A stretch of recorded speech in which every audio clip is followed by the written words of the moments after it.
Okay, so I'm broadcasting an interview with Mary Ware. She's my mom. In the last interview, I interviewed my grandmother, which was her mother. So we'll just go ahead and jump in. So this interview is mostly going to be about your life in the 60s. So tell me about how old were you in the 60s and what was going on? Well, I was born in 1954, so I was 6 through 16 in the 60s. Awesome. And what was school like for you in the 60s? School was really fun. Elementary school, I walked to Mary Todd Elementary School. We had teachers who primarily graduated from Georgetown College, and they were just really super extraordinary teachers. I mean, they knew their stuff. And of course, back in that day, it was primarily reading, writing, and arithmetic. There wasn't a lot of fluff in school. And behavior was never really an issue in school. I mean, I remember some incidences, but for the most part, kids got along. We played outside. We had gym outside. It was very community-based. School was. We had carnivals. We had activities at the school where everybody in the neighborhood came and participated. And we would walk to these activities, then we'd walk home, and it was really a nice time. What was the discipline system like in the school system? Well, I was pretty much a good kid. I talked too much. That was consistently on my report cards. But for the most part, my personal discipline, I was a good student. I had to try hard. Learning didn't come easy to me, but really, I didn't have any discipline problems, and those people that did, I really didn't pay a whole lot of attention to them, but there really weren't a lot of discipline problems that I was aware of. What was the racial divide like for you in school? Was there a divide? If there was a racial divide in my school, I didn't know it. We did not have any black children in our neighborhood. They came from outside of our immediate neighborhood. And that was, I can't remember when busing and segregation, but it seemed like that was an issue every year, that they had to try to bring more students of color into our school system, and they were bused from far away or inner city.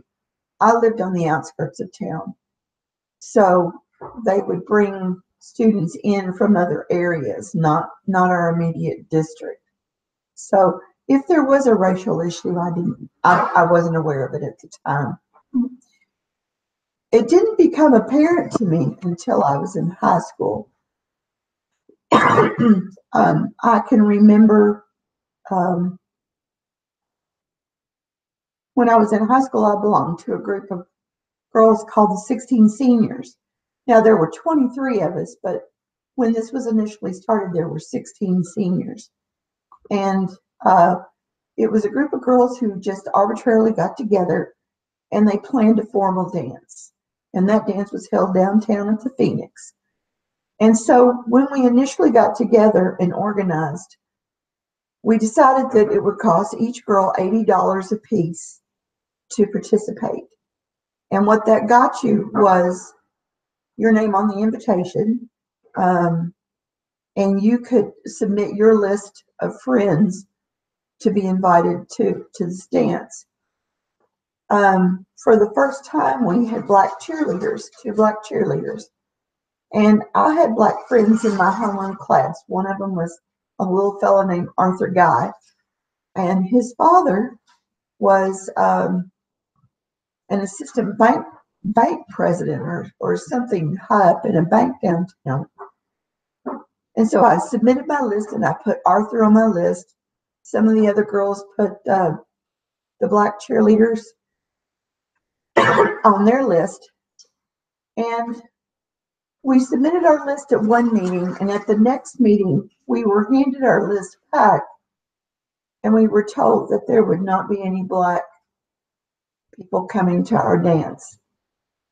And I never did understand that. And so, because I worked for my money, I worked downtown, and I worked for my money, I felt like I should be able to invite whoever I wanted to. So I voiced my opinion, and I opposed anybody telling me that I couldn't invite who I wanted to. So we took a vote, and we decided that after the vote was over, whoever did not want to come to the dance with black people could leave the committee. And so there were girls who dropped out and girls whose parents took their money back out of 16 seniors. So, but I did get to submit my list, and my friends were invited. That's awesome. Yeah. Did they show up at the dance? They did. Yeah. They did.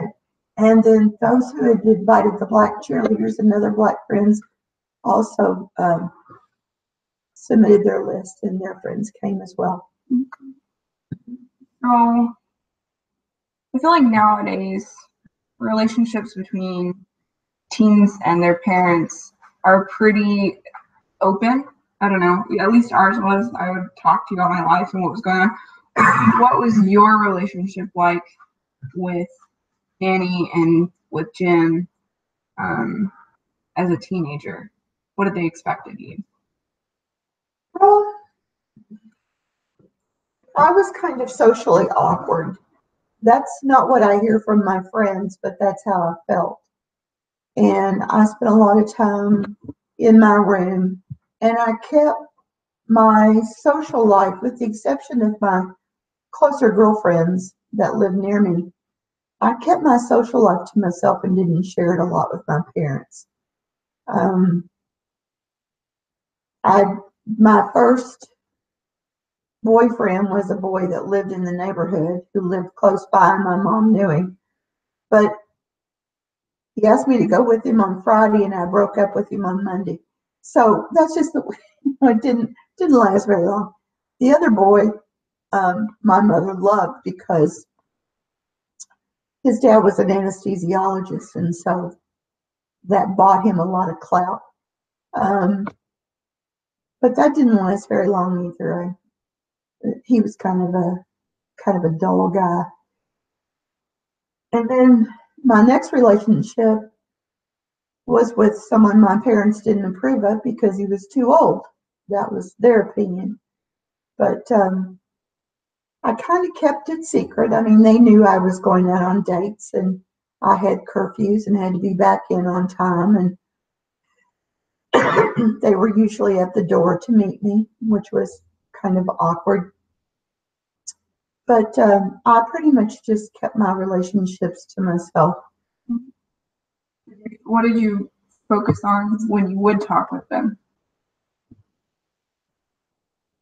I really didn't talk with them. I mean, if they initiated conversation about how was your day, or if I was involved in some activity that I needed to discuss with them, but other than that, I pretty much just kind of kept to myself. I didn't really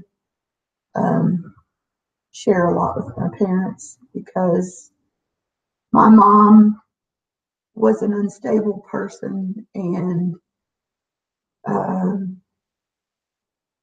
don't know, as I look back on it now, I think that my mom was jealous of me in a lot of ways, and she didn't share in my happiness. She didn't share in the joys that I felt. So I just kept things to myself, and I didn't share a whole lot with them. So, by unstable, could you elaborate on that? Well, my mom had a breakdown when I was about 9 or 10 years old. And she was hospitalized for a month, and she had electroshock therapy. And well, actually, she was hospitalized for 6 weeks. And so from that point on, my mom was just kind of a very unstable person. She would get angry easily. And so I did everything I could to kind of avoid uh, those kind of confrontations. I had a lot of responsibilities at home because my mom was incapacitated sometimes. So I had a lot of responsibilities in terms of laundry and cooking and looking after my brother and my dad and things like that. And so, I didn't have girlfriends over to spend the night, and I didn't go out a whole lot. Um, I didn't want people to come around because I never knew which mother they were going to meet. you know, were they going to meet the happy, accepting, welcoming mother, or were they going to meet the tyrant who, would just kind of fly into me at a moment's notice? So I just kept very quiet and flew under the radar. Something we've learned about and been discussing in this class was that the divorce rates in the 50s went up. Mm-hmm. And people started, a little bit before that, people started to marry for what we refer to as companion relationships. They started to marry for love. Mm-hmm. And Nanny is kind of a prime example of getting married young and then having the liberty to divorce, even though, I mean, it wasn't her choice. She didn't want to get divorced from Ballard, but he left and c'est la vie. But for you, what was it like in the 60s and the 70s to have parents that had divorced and then Nanny remarried? What was that like?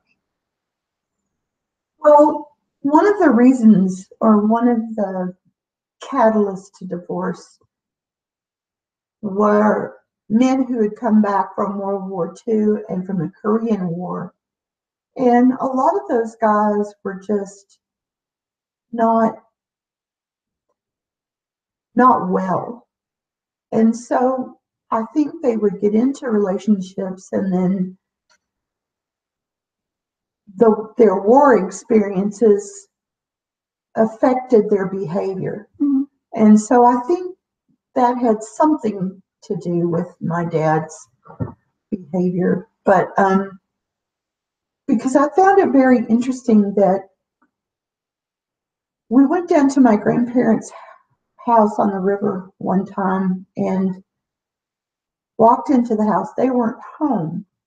And there was a picture of the woman that my father had remarried after he divorced my mom, on the piano with their 2 kids. And the most amazing or startling thing about that picture was that this woman could have been my mother's identical twin. I mean, he married a woman who looked exactly like my mother. Now, that marriage worked, whereas my mother's marriage to my dad didn't. And I have to say, my suspicion is that there was something, after knowing my mother all these years, there was something in my mother's behavior that probably lent to that divorce. Now, how did that affect me? Well, we lived together. My mom and my brother and I lived together for a long time. My grandparents supported us in a little duplex on Columbia Avenue. It kind of kept my mom at arm's length. And that was because I think of the stigmatism of a daughter who got married, got pregnant, got married, divorced. And I think my mom was kind of radical in her attitude towards my grandparents, and so they kept her in this duplex and kind of supported her. because I think she was an embarrassment to them. And then she met Jim a few years later, and they began to go out. And I think my mom liked Jim, but I don't think she loved him. And I think she wanted us to have a father figure. He had been married once before. He and his wife couldn't have children, so they adopted a little girl named Lynn. And I knew her. She was really sweet. But my mom didn't, my mom interfered too much in my stepdad's relationship with us.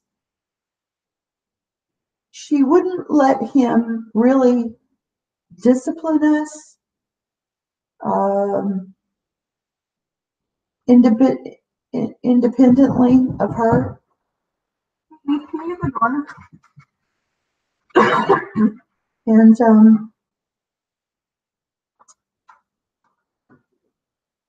And my dad really took more of a caretaking attitude on my mom, because it wasn't long after that she got sick.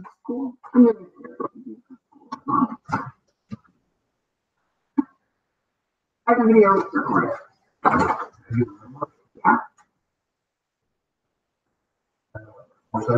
Yeah. You want to stop it? I can't. Sorry. What? No, it's, What's up? no, it doesn't matter. Oh, that was from Brother Hale, John Hale. He came by and dropped off money for you. Those are about $30. I don't know how much he gave you. He just gave me an envelope and told me to give you. That's what I did. How much was it? What? More than 30? Was it more than 30? Yeah, it's like 120, 150. Oh, wow. I don't know. You can call him. I just didn't know where it came from. What did you all come to it? No, I went over and fixed his furnace the other day. I told him that I only wanted to charge him for the part, not to worry about anything else. And the part was $29, so. Well, you could say, were you aware that you okay. Well, It was an anniversary. okay. Okay. Bye-bye. No, That's you're all right. right. No, Okay. So where were we? we were talking about how Jim he wasn't allowed to like interfere. He wasn't, and my mom made him acutely aware that he was the stepdad, and here was his place, and here was her place, but anyway, mom she was difficult, and I mean, we had our good times, and we had very pleasant times. Christmas was always a upbeat time, but my mom was a difficult person to live with. I mean, I commend him for sticking it out all those years and doing the best he could. He was there for me uh, during a few personal crises that I had, and advised me and counseled me, and I appreciated those few moments that we had alone away from mom. But he was a good man, and he did the best he could, and I give him credit for that.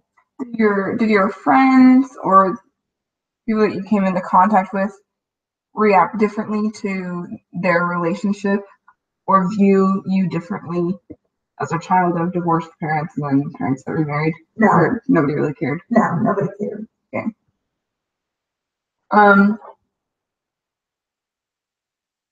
So tell me about meeting Dad. Well, on spring break, we'd gone to Daytona Beach. My first plans fell through, so this was plan B, to go with these girls. I didn't know them really well, but I wanted to ride to Daytona, so I was really willing to put up with just about anything. And had it not been for listening to John Denver all the way down, I don't think I could have stood it, because They were kind of geeky girls, and they were silly and goofy. I was in college, they worked, and it was. You weren't lifelong friends. No, I've never met them before at all. I mean, they were the means to an end. I wanted to go to Daytona, and I went with them, and we got along fairly well, you know. So we got down there, and the girls knew some guys, a set of twins, who were going on a cruise with this other fella. And they were going on a cruise to the Bahamas, and as they came back, they were going to come up from Miami up to Daytona. Mm-hmm. And they were going to stop in and see us, so they did. And this big, tall, lanky guy and these two short twins, you know, they got out of the car and visited with us, and we went out to dinner. And the next couple of days, we went to the beach and just kind of hung out together. There really wasn't any attraction or anything. And we came back through Atlanta together as we left and came home, and that was pretty much the end of it. Oh no, I must say that we went to Disney World, and we all kind of split up. Well, they were short, and the twins were short. So they all kind of split off together, the short people. And I was stuck with this long, tall guy, skinny, lanky, curly hair, long hair, but he was very kind, and he was really sweet, and he was very chivalrous. And I wasn't used to that in college. I wasn't used to that at all. But that's how I grew up expecting men to be. So I thought, you know, this is kind of different, and it's very nice. So anyway, after that, and we went to Atlanta Underground. We spent the night in Atlanta, and we just kind of got up that morning, had breakfast, and parted ways. I never really thought I'd see him again. So about a week went by, and I got a phone call, and it was this guy, Mike, and you want to know if I'd go out with him? And I said, sure. And the rest is history. We were engaged a month later, and we were married a year later. That's crazy. Yeah, that was fast. That was very fast. But we weren't married for a year later, so I felt like there was ample time to go out. But I got to know his family. I really enjoyed them. They were very active. They were campers. They square danced, and I did all those things with them. And I just had a ball. They were very nice people. And they accepted me, and we got married, and the rest is history. Cool. Mm-hmm. So, how old were you when you got married? I was 20. I got married in April, and I turned 21 in June. And you had me in. No, that was me. Yeah, you said Lee. Oh, Lee. 1975. 77. 1977. Yeah, we've been married for about a year and a half. So what was it like raising young boys? Something that I think you offer this interview that may be a little bit different is you had boys, but then you actually continued to get your bachelor's degree. I want to talk a little bit about that. Raising young boys. Well, raising boys was a ball because I was a tomboy all my life. I love the outdoors. I love sports. I mean, I was well suited to boys. I was just fine with that. We had a lot of fun, played a lot of games, played outside. I wanted my kids to be outside kids, and we were outside all the time. And having boys really suited me.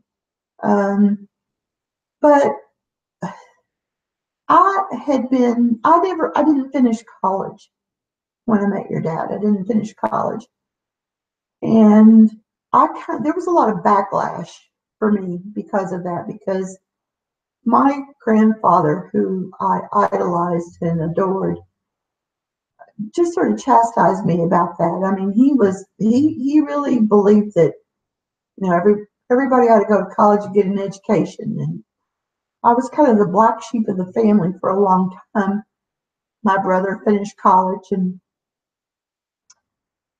you know, my aunts and cousins and everybody, but I did not finish college. So I felt I felt kind of lowly because of that. And there came a time when I was raising the three boys that your dad and myself had some differences, and so we took a break from each other for about 2 years. And initially, the intention was to divorce, but both of our attorneys just sort of put us on the back burner. They had bigger fish to fry, so they kind of drug us out, and then they kind of forgot about us, and we never did get divorced. And but during that time that I was separated from your dad, I thought, okay, I've got these three children. I've got to make a living and an income. I'm going to go back to college. Then when I found out what they were offering me to go back to college, I could be out of nursing in a year and a half. So why not? You know, I jumped at the idea. So I went back to school, and it was a tremendous sacrifice on everybody's part.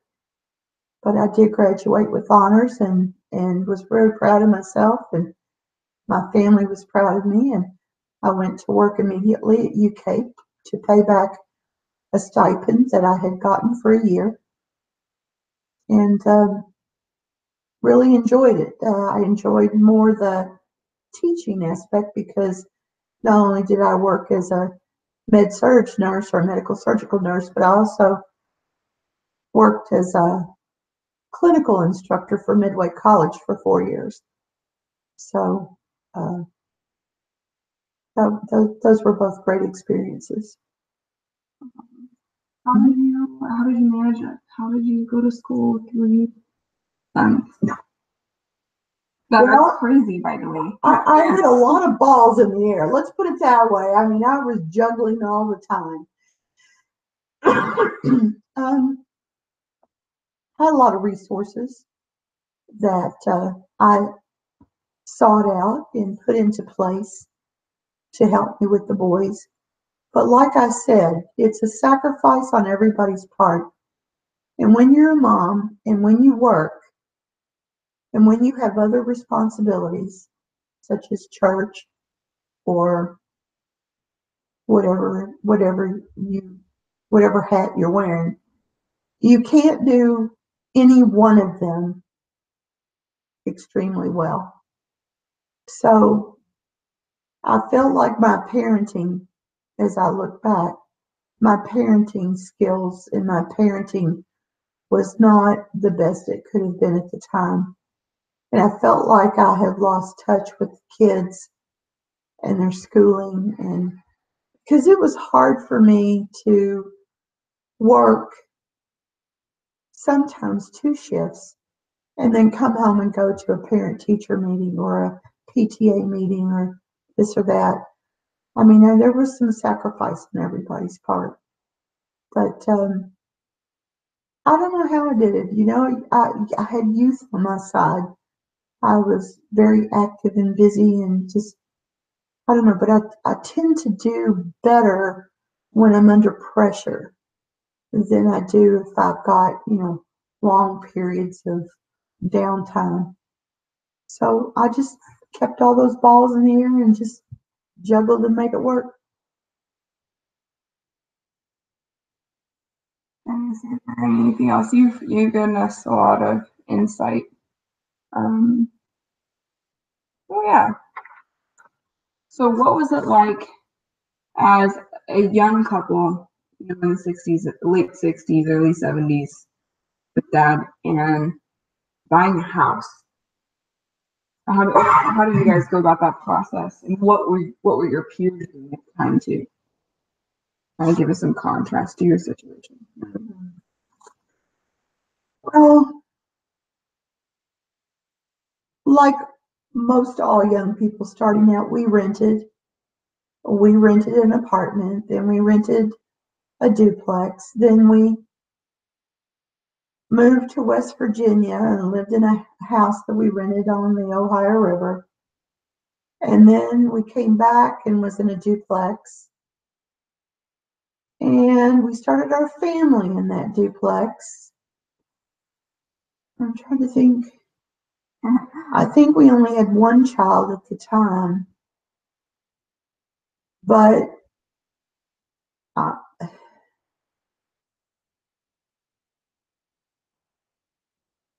see.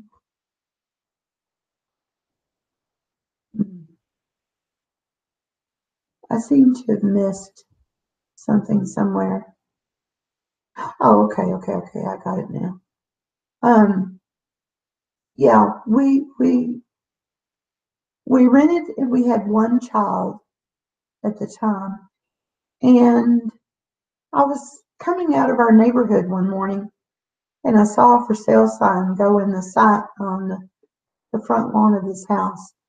And I took down the number and I called about it. They told me how much it was. I called your father immediately and said, hey, there's a house up on Toronto. It's X amount of dollars, whatever we paid for it. I think we paid $14,000 for it. And we bought it that night. It went up for sale that morning and we bought it that night. And we were there 14 years. And we had 2 more children in that house. And we built a deck on the back and added we built a whole addition on the back. We built a playroom, a TV room on the back, big TV room, and put a coal burning fireplace in it.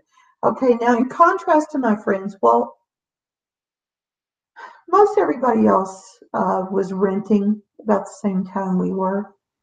And actually, it seemed like a movement. It seemed like the young couples that we knew were buying a house about the same time we did.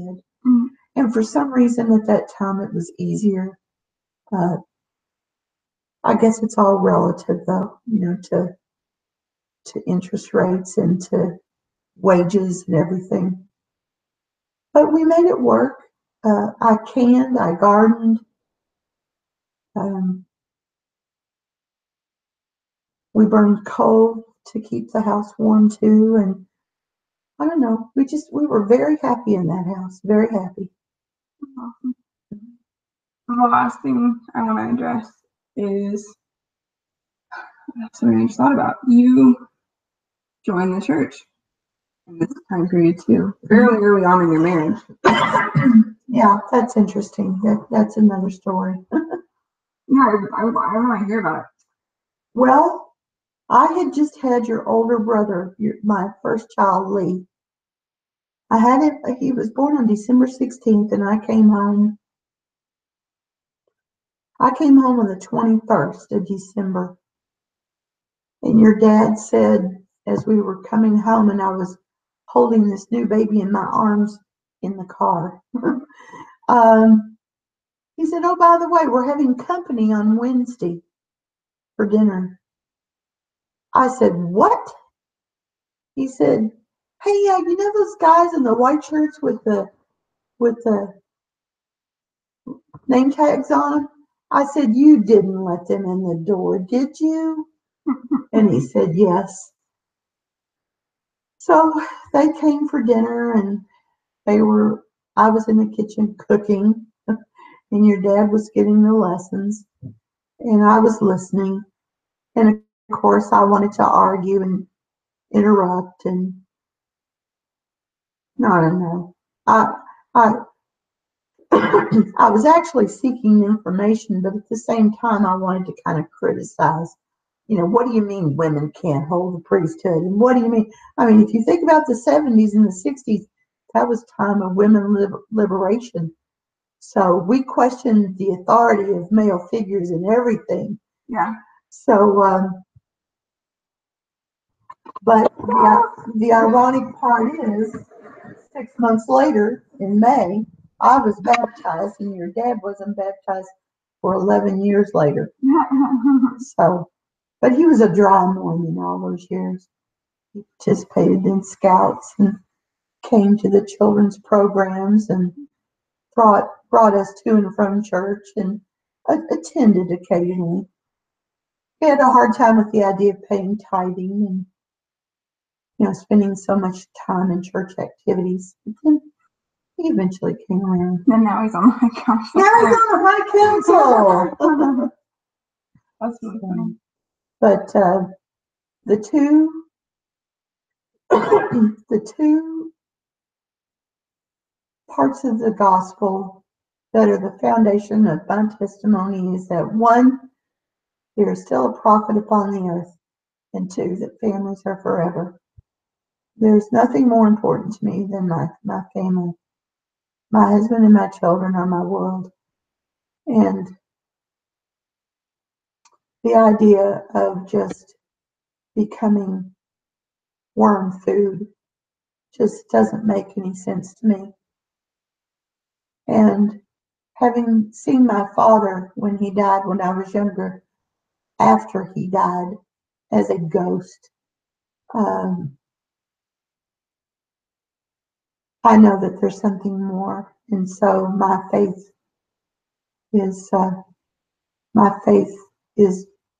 surrounds the idea that we are families forever. That's wonderful. That's a great note to end on. Yeah. Well, thanks, Mom. You bet.